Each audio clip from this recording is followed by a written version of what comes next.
A mystic, yogi, visionary, humanitarian, author and poet.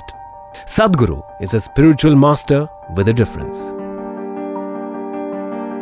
Traversing seamlessly from the ancient to the ultramodern, he bridges the gap between the known and unknown, making a clear break from the mere customs and rituals. Sadhguru presents the inner dimension in a scientific manner.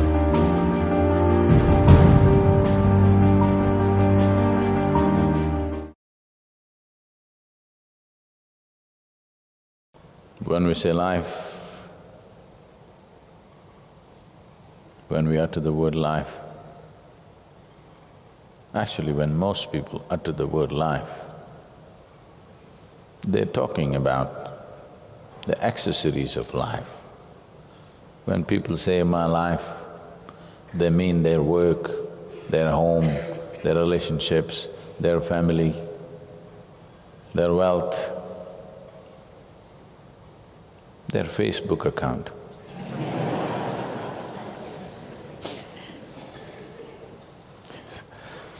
These days, most life happens there. So, these are all accessories of life. You can add as much as you want, or you must add only as much as you can handle. Accessories are okay. The reason why accessories even become a possibility or become a necessity is somewhere we have found basic life not good enough, unfortunately. This has happened because there are certain fundamental misunderstandings of how to deal with it, the fundamental life. When you say my life, actually there are only two things. Not 2,000,000 ingredients, just two. What you call as my life is a certain amount of time and a certain amount of energy. Time and energy, that's all it is. In Tamil language, the expression for death is good. I don't know what you say in Telugu exactly. They say kalamaitanga, that means his time got over. That's actually what's happened, yes or no? Time ran out, isn't it?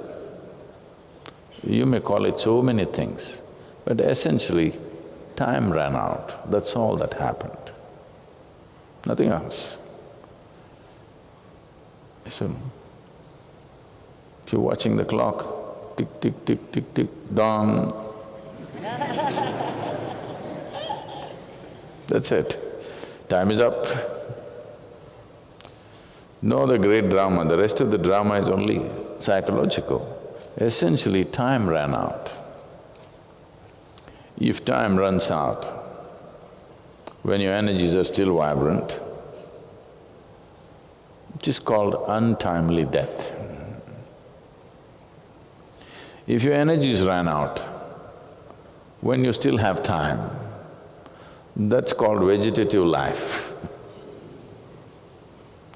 To get these two things right and together is the whole trick of life.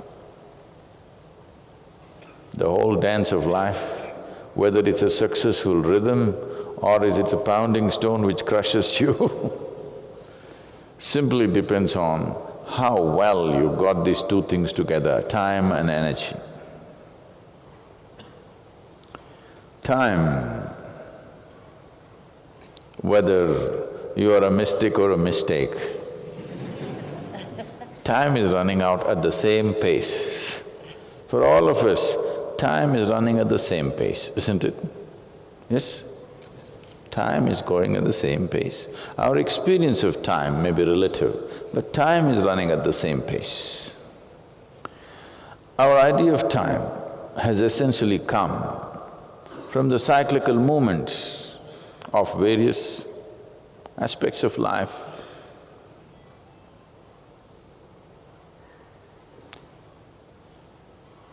If the planet spins once, it's a day. If the moon goes around once, it's a month. If the planet goes around the sun, it's a year.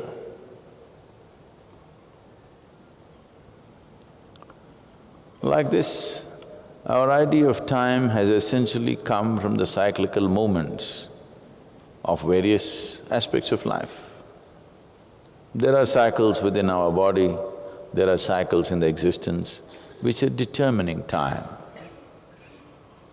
And time is the basis of physicality. Physical nature in the existence is rooted in time. We may measure time through physical cycles, but in reality, everything is rooted in time. The word that we use in our languages for time is very indicative of this. Kala means time. Kala also means darkness or emptiness. The empty space is time. The basis of the existence is time. But the way we are experiencing time is not as ultimate darkness or ultimate emptiness, but as cycles of time. Cycles of time is a consequence of physical nature, but time is dark eternity.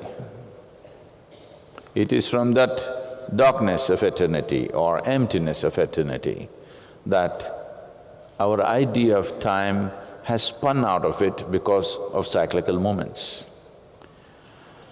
Everything that's physical is naturally cyclical. Whether it's atomic or cosmic, everything is cycles.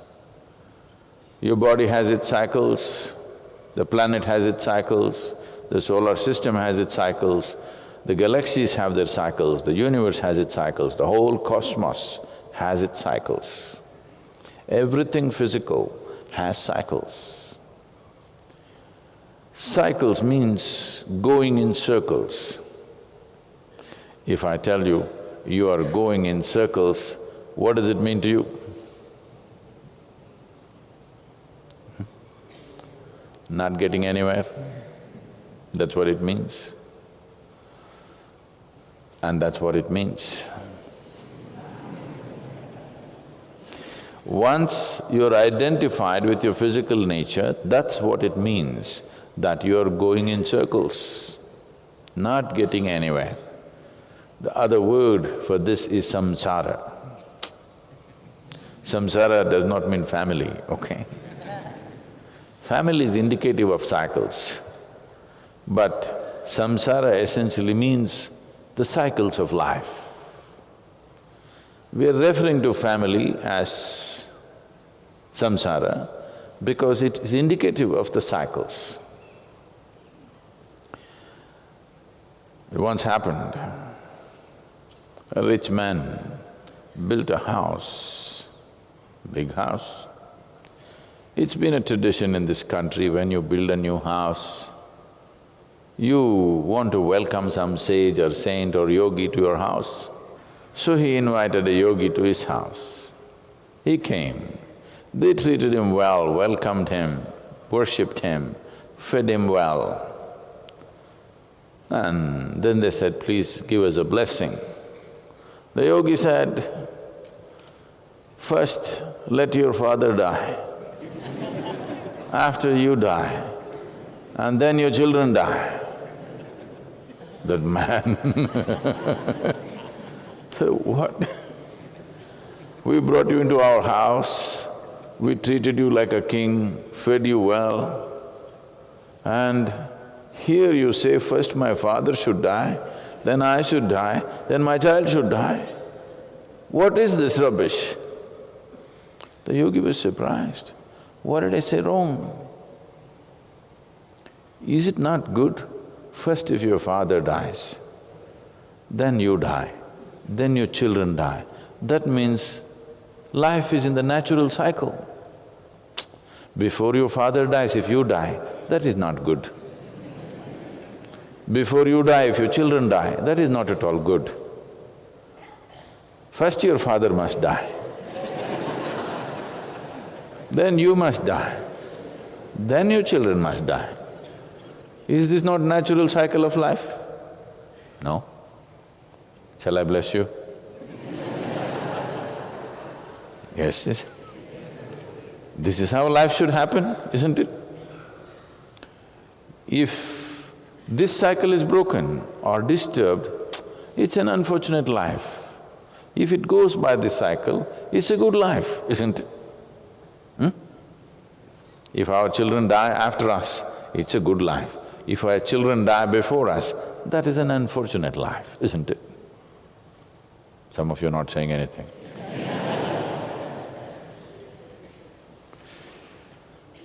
So once you're running in circles, it's like you're on a treadmill. You know what's a treadmill?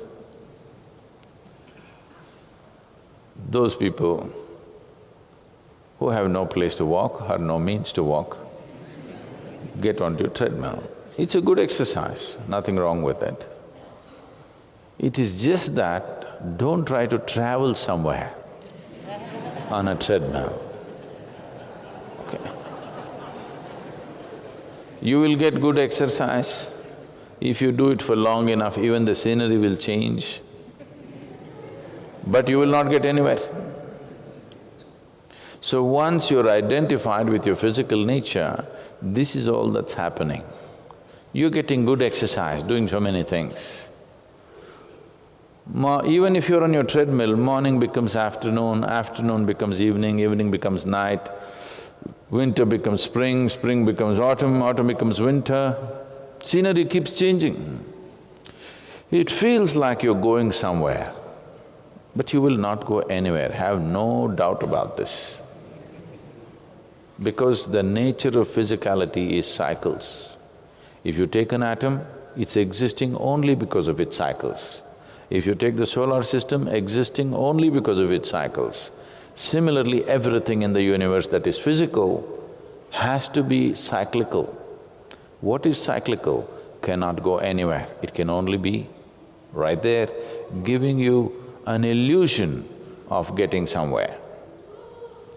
So when we say spiritual process, essentially, we want to get off the cycle. Because if your memory was long enough, you would definitely want it right now, because you have bad memory. The reason why spiritual process has naturally occurred, has not naturally occurred to every human being is bad memory. There is no remembrance. It is just that you remember small segments of the circle and you think you're going straight somewhere. If you cut a large circle into many segments, those little pieces almost look straight, isn't it?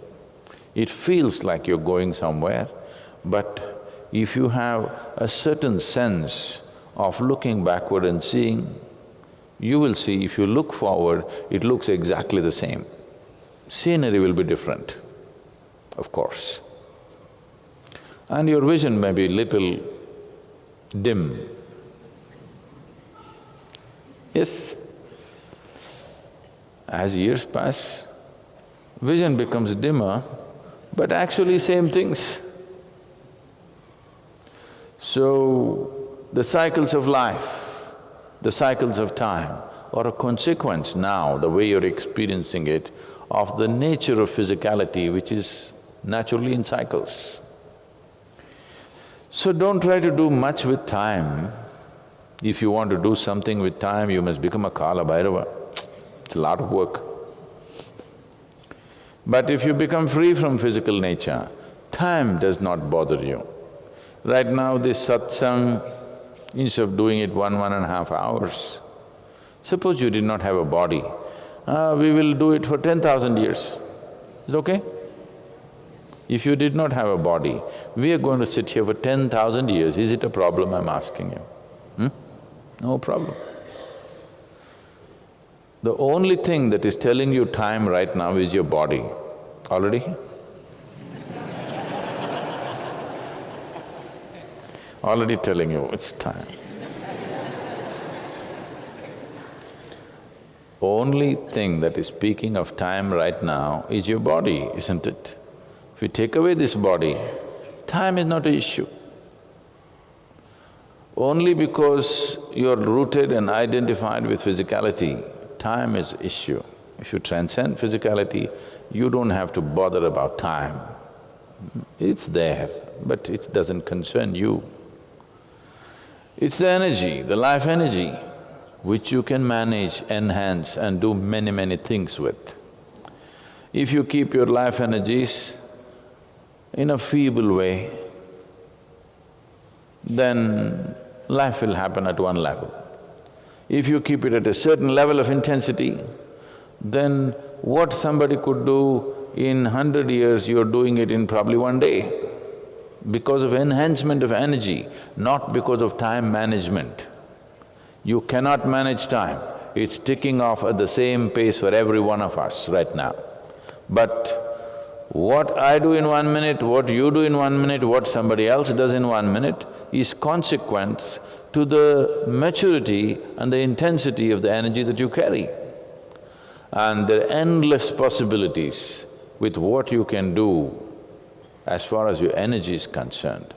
You can intensify it, you can make it mature in so many different ways that either it can perform like a creature or like the creator right here, depending upon how you have cultured this. So instead of working on one's energy, people are trying to manage time. It's a hopeless game because you cannot manage time, it is rolling anyway. Do what you want, it's going. Don't do anything, it's going. You sleep, it goes. You're awake, it goes. Yes or no? It's ticking away. Because physicality cycles. A piece of the planet has popped up as you. It wants to get back. You may think, oh, I'm going to satsang, I'm going to cinema, I'm going to the wedding, I'm going home. No, as far as your body is concerned, it's going straight to the grave. Yes or no? You're thinking, I'm going here, I'm going there. Your body is going, walking straight to the grave, isn't it so? So, don't try to stop it. It is just that you cannot stop it. It is just that if you transform your energy before it finds its cycle, it can do tremendous things and it can become unavailable to the cycles of physical nature. It is capable of this. This life is capable of that. If you were a grasshopper, I wouldn't have spoken to you like this. I'm happy the way you hop. Yes, I'm just happy with the way you hop. It's fine with me. But now you come as a life which can enhance its energy in such a way that you can break the cycles of physical nature and become something else altogether. Instead of being a creature in the universe, you can become the creator. If you have to be on, first and foremost thing is, you must create an ambience of sweetness of emotion. This is devotion. That is a sustained sweetness of emotion. Oh, whom shall I fall in love with here? Believe me,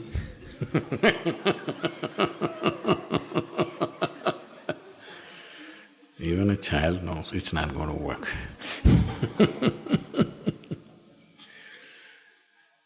So, whom shall I fall in love with so that I'll have sweetness of emotion?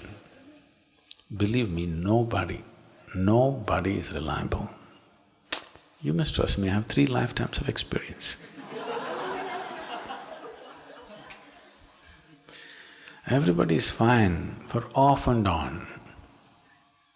Is there somebody who'll pour you with sweetness of emotion every moment of your life? There is no such human being. Even those who are married to supposedly gods, even they went up and down. Look at Parvati, look at Sati, look at Satyabhama, look at Rukmini, all up and down, more up and down than your wives and husbands. At least many of your spouses are feeling elevated because you're spending a lot of time in the ashram.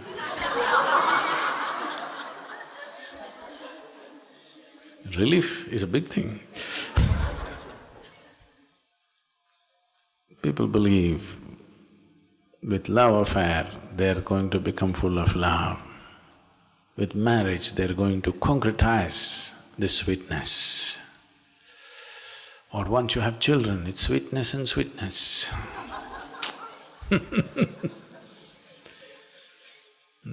That's not the way life works. It happened one day. A freeloading young man who was coming back from his nightly party at 8 a.m. in the morning, bumped into his father, who was a rich stockbroker who was rushing to his brokerage office. Then the son, who was in a gay mood, said, "Have a great day, Dad." The father looked at him and said, "Thank you, my son, but why are you telling me this?" The son said, "Well, Dad, if you have a great day, I will have a great day."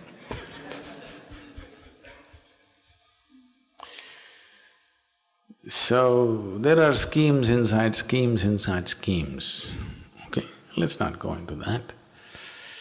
But what devotion means is, you create a love affair that doesn't need outside assistance. Simply, you fall in love with something. You know, a lot of people have chosen to fall in love with God because steady. Men and women are not reliable, dogs die too soon.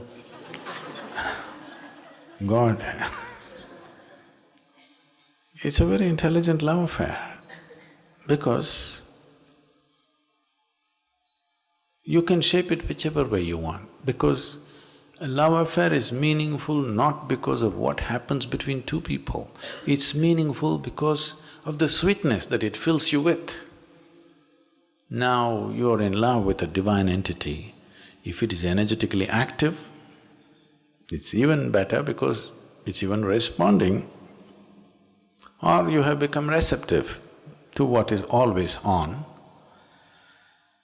But nothing can go wrong with a love affair because there is no expectation as to what the other should do. Once there is no expectation of what the other should do, this is a successful love affair. Do you agree with me? Love affair goes bad because somebody does not fulfill your expectations, isn't it? So you fall in love with an entity just for this. This is pure love, just for the love of it, not because of what you will get. So, always you're filled with sweetness. If the ambience of sweetness is there within you, the sadhana that you're doing will multiply in its fold. And the passage or the pathway becomes shorter, shorter and shorter, depending upon if you are joyful, if it is this long, if you're blissful, it'll become this long, if you're ecstatic, it'll become this much. The pathway becomes this long or this short because the ambience of ecstasy is on. I've had the misfortune of seeing so many people around me. I get them to a place where they're this close, but you leave them for one day. straight back. This is a it's a misfortune of being a guru. Any number of times you bring people to so close, but when you get that close, you have to leave them there because it's after all, realization is yours, not somebody else's. You thought you brought them this close and anyway they will take the next step, but no.